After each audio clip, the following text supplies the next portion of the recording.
Hey everyone, I'm Neale, head cook of Smoke Freaks Barbecue, and I'm here with Brian Neale.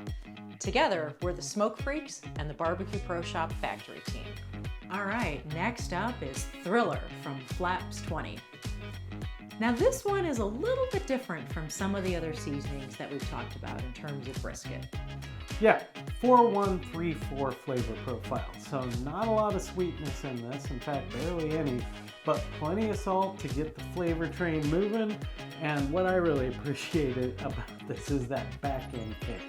I think there's a little bit more than just black pepper going on with this one because it creeps up on the backside, gives you those mouth tingles.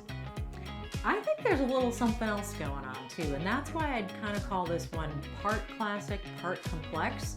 So there's also this hint of orange peel that's going on there, and it's just a little something extra special that really adds to the magic.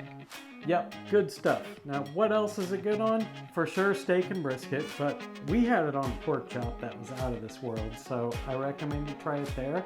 I wouldn't be afraid to put it on chicken either.